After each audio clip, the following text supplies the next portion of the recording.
Get out. You're not welcome in this house anymore." My mother-in-law Helen's voice echoed through the mansion's marble foyer. Her face was twisted with rage as she threw my belongings onto the perfectly manicured lawn. Behind her, my husband David stood with his arm wrapped around a woman I'd never seen before, both of them wearing matching smirks. "My name is Anna, and at 32, I was watching my decade-long marriage crumble on my in-laws' front lawn. But unlike what they expected, I wasn't crying or begging. Instead, I felt an odd sense of calm as I watched Helen's performance. "You ungrateful witch." Helen continued her tirade. "How dare you accuse my David of trying to steal your money? He deserves that inheritance more than you ever did." I almost laughed at the irony. Just hours earlier, I discovered their elaborate plan to transfer my inheritance, the money my grandmother had left me, into an account they controlled. The account was conveniently registered under the name of Jessica, the woman now clutching my husband's arm. "Mom, don't waste your breath," David said, his voice dripping with contempt. "She's always been paranoid about her precious inheritance. That's why we had to be creative." Creative. That's what he called secretly meeting with lawyers to forge my signature. Creative was how he described planning to marry his mistress without divorcing me first, just to keep me from claiming my share of our marital assets. I calmly picked up my bag from the grass. "You're right, Helen. I should leave." My composed response clearly threw them off balance. They had expected tears, drama, perhaps even a scene they could use against me later. "That's it." Jessica spoke up for the first time, her young face confused. "You're just going to leave." I smiled, remembering the USB drive safely tucked in my pocket. Yes, that's exactly what I'm going to do. 3 hours earlier, I had arrived at the mansion for our weekly family dinner. Everything seemed normal. Helen fussing over David as usual, my father-in-law George buried in his newspaper. But when I went to use Helen's computer to print some documents for work, I found something interesting. Emails between her, David, and a lawyer discussing how to transfer Anna's assets without her knowledge. The plan was elaborate. They had been gathering my personal information for months, practicing my signature, even had a notary on their payroll. The final step was to have me sign what I thought would be renovation papers for our house, but would actually be documents transferring my inheritance to Jessica. What they didn't know was that I'd suspected something was wrong for weeks. David's sudden interest in my grandmother's inheritance, his mysterious phone calls, Helen's unusual questions about my bank accounts, it all added up to something suspicious. So I'd taken precautions. Hidden cameras in our house caught David's late-night meetings with Jessica and his mother, where they planned everything in detail. My phone recorded every conversation where Helen casually asked about my financial arrangements, and most importantly, I'd already moved my inheritance into a trust that only I could access. "You think you're so clever," Helen spat as I walked toward my car. "But you're nothing without this family. Nothing." I turned back one last time. "We'll see about that, Helen. Give me 3 months. Just 3 months." David laughed. 3 months for what? To beg for forgiveness?" "No," I replied, starting my car. 3 months for you to realize exactly what you've lost." As I drove away, I could see them in my rearview mirror. Helen gesturing wildly, David holding Jessica, all of them probably congratulating themselves on getting rid of me so easily. They had no idea what was coming. I drove straight to my best friend Olivia's house. She opened the door before I could even knock, worry etched on her face. "Did you get what you needed?" I pulled out the USB drive. Everything. Every email, every forged document, every conversation about their little plan. I collapsed onto her couch, finally letting the events of the day sink in. They didn't even try to deny it, Liv. They were proud of their scheme. Olivia sat beside me, her lawyer instincts already kicking in. "Then they've handed us everything we need. The recordings, the emails, the witnesses, it's all admissible in court."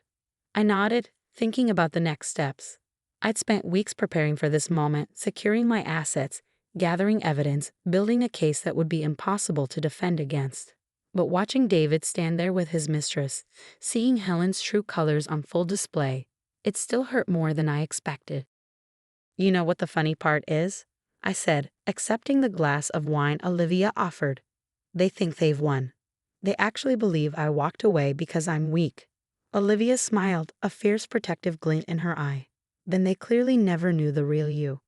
So what's the plan?"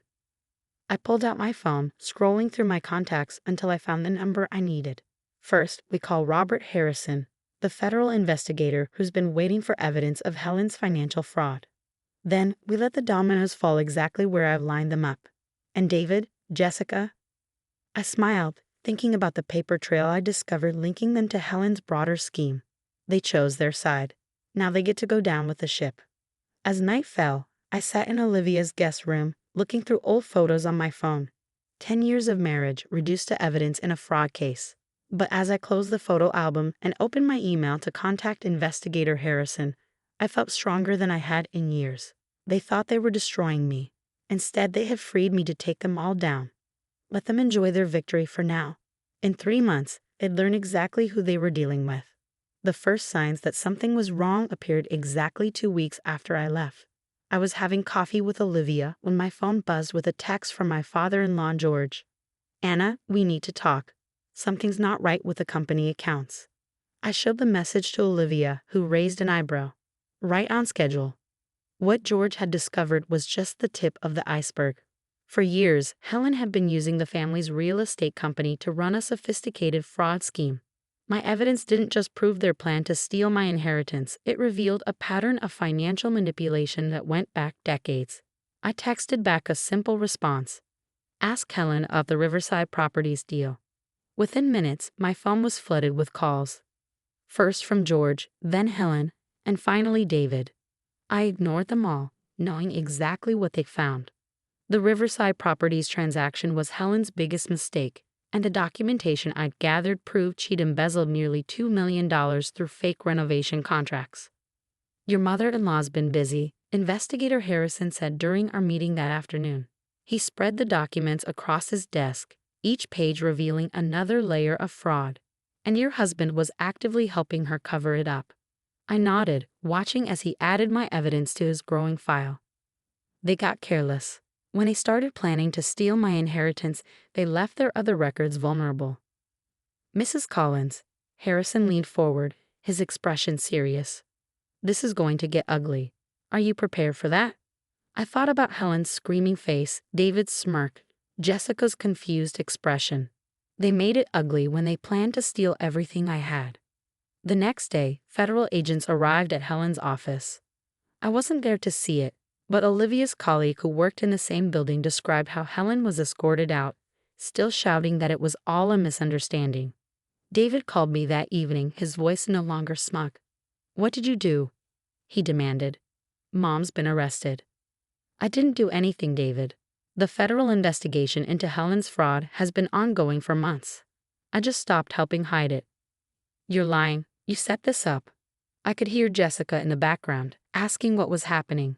"No, David. Your mother set this up when she decided to steal from her own company. You set this up when you helped her hide it." I just stopped being complicit. The silence on his end was deafening. "Oh, and David," I added, "you might want to check those documents you signed last month. The ones about the renovation project. They've been submitted to the investigation."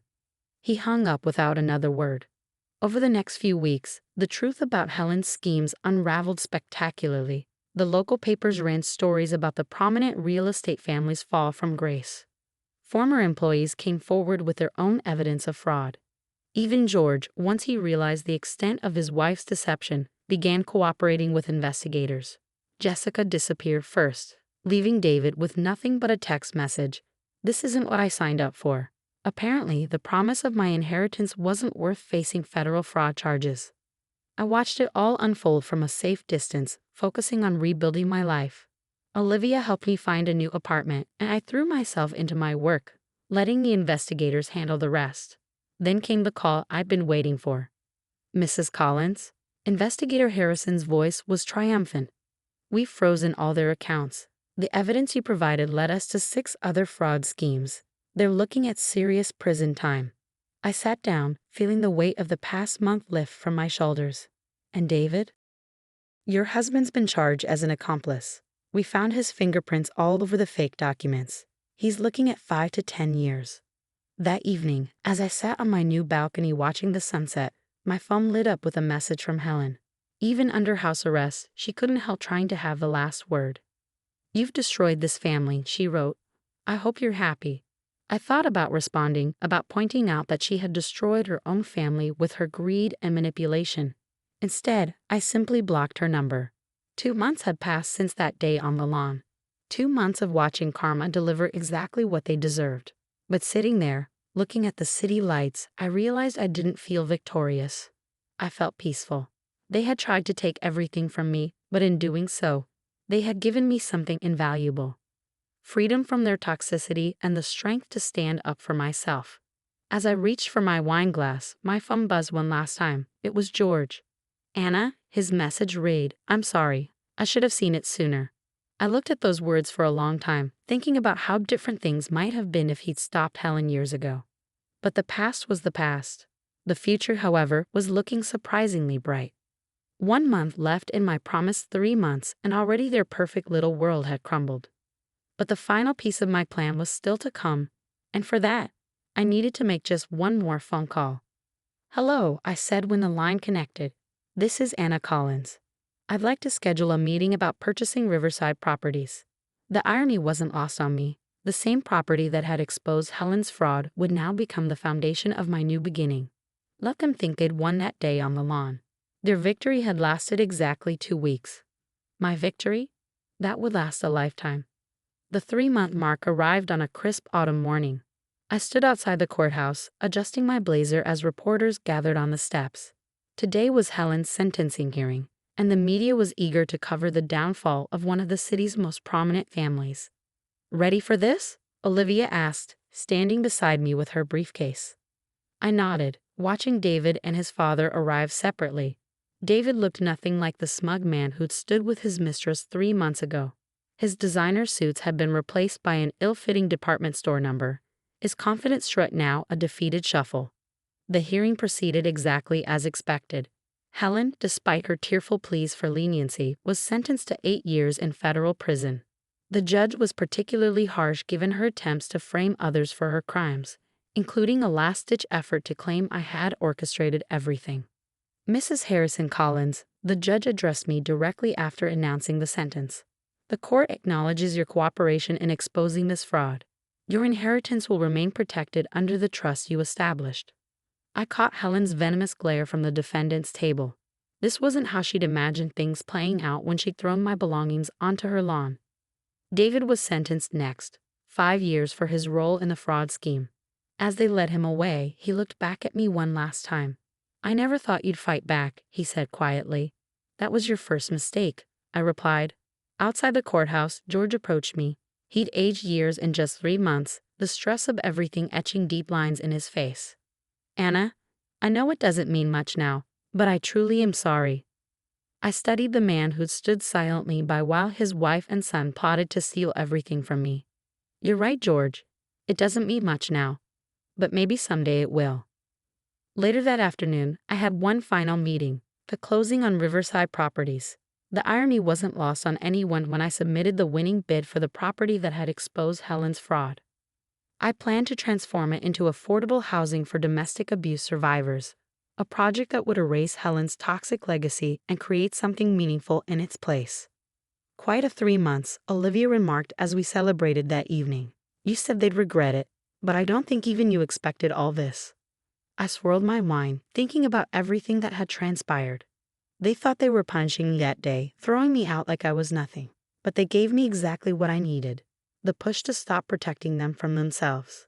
The local paper ran one final story about the case the next day. The headline read, "Family Fraud Scheme Exposed. Justice Prevails." Below it was a quote from investigator Harrison. "Sometimes the people we think are victims turn out to be the strongest among us." I kept a copy of that paper, not as a reminder of their betrayal, but of my own strength. 3 months had changed everything, but the biggest change was in me. I was no longer the woman they thought they could discard. I was someone stronger, someone who fought back. My phone buzzed with a text from an unknown number. It was Jessica. I should have known better. "I'm sorry." I deleted the message without responding. Her apology, like Helen's schemes and David's betrayal, belonged in the past. My future was ahead of me, and for the first time in years, I was actually excited to see what it held. Standing on the balcony of my new apartment that evening, I raised a glass to myself. Here's to 3 months, I whispered to the city lights, and to all the years ahead. They had tried to write my ending that day on the lawn. Instead, they had only written their own. My story? It was just beginning. The final papers arrived a week later. My divorce was official, Helen's assets were forfeit, and Riverside Properties was mine. As I signed the last document, I remembered Helen's words, "You're nothing without this family." She was right about one thing. I was nothing like their family, and that had turned out to be my greatest strength.